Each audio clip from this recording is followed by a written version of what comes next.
In this world, there are several different species roaming the planet, each with their own special strengths and abilities. And then there are humans like Light who are pretty much useless. One day, Light leaves his home in hopes of becoming an adventurer and heads to the big city so he can sign up.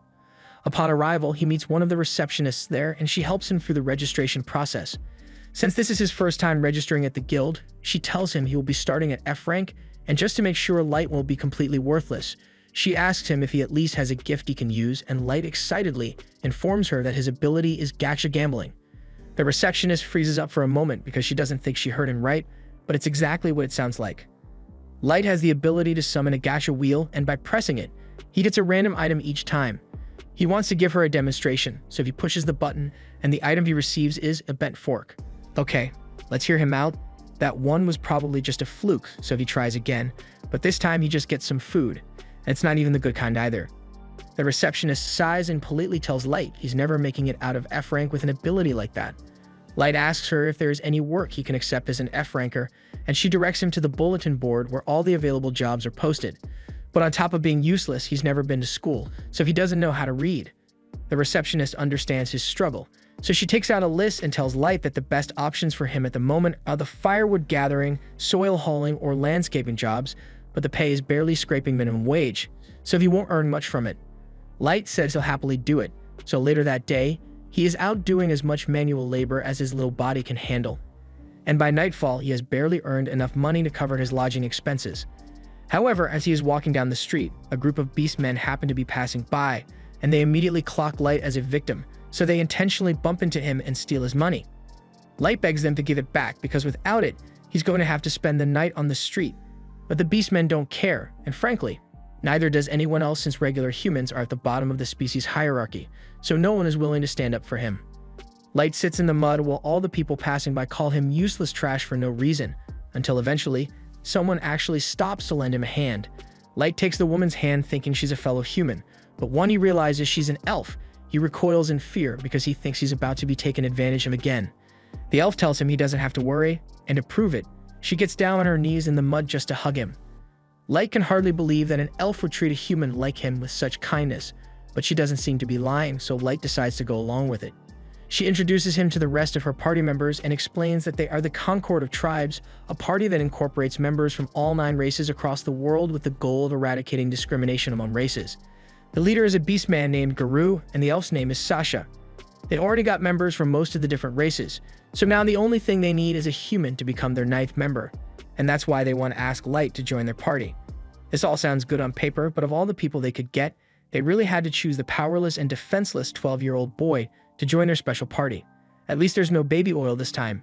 From then on, whenever Concord would go on a mission, Light would join them as their baggage handler, but he's still just as useless as he was before because not even 10 minutes in, he almost gets one-shotted by a giant snake monster.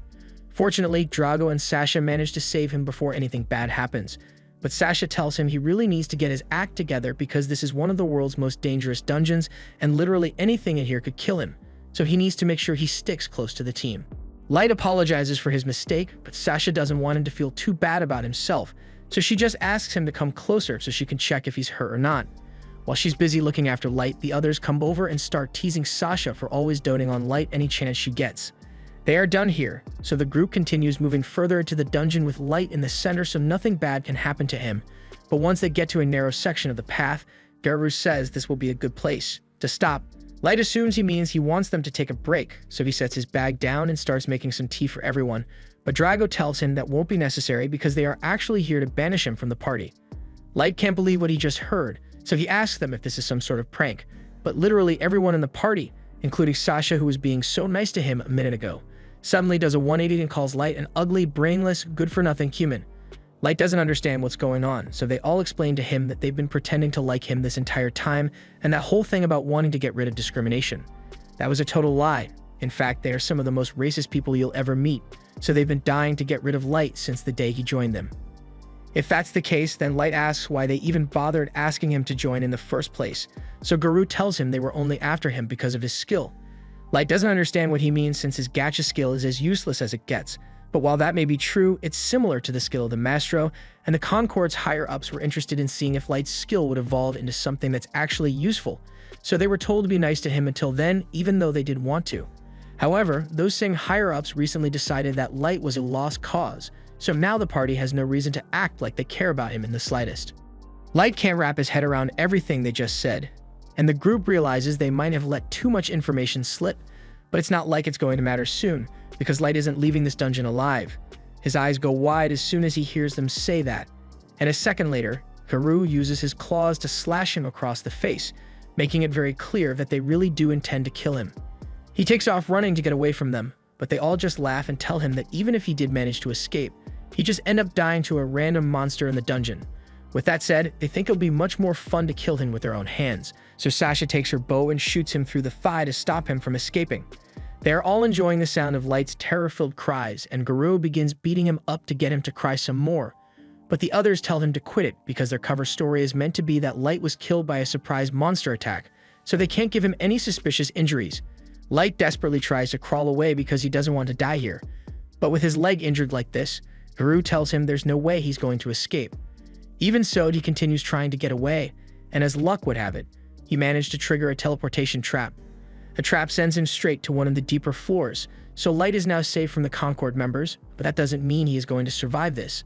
He is well aware of how weak he is, so he knows he's a goner the second a single monster shows up. He tries coming to terms with the fact that this is the end of the road, but he doesn't understand why all this happened to him.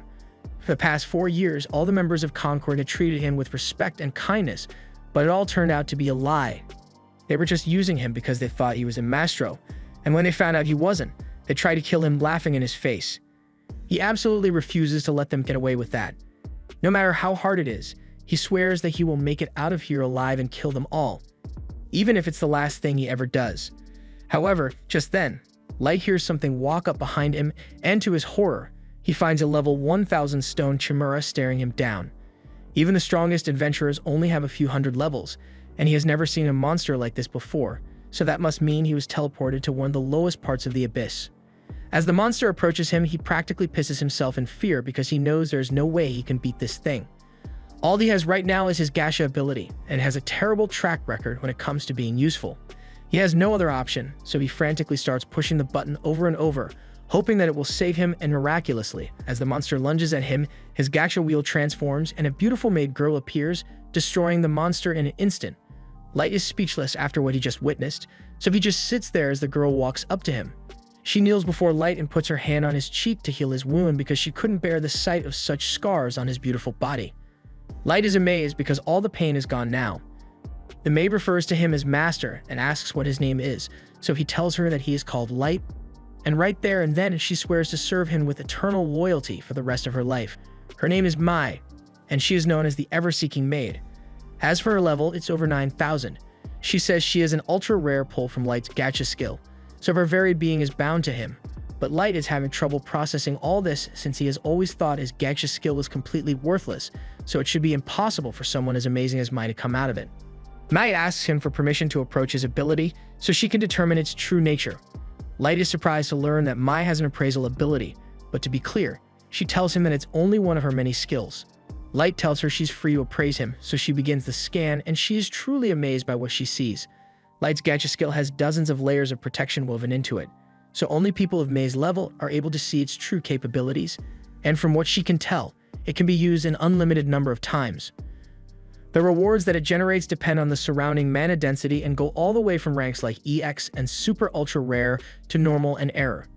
Light doesn't really understand what Mai is talking about, so she explains that there is always mana present in the atmosphere. But the mana density on the surface is quite low, which reduces the chances of unlocking a useful reward like Mai to almost zero. However, in the deepest part of a dungeon like this, the mana density is incredibly high, so the probability of a successful summon shot up exponentially. Mai assumes Light must have intentionally ventured down to the depths of the dungeon to bring out the true potential of his gift, but that couldn't be further from the truth.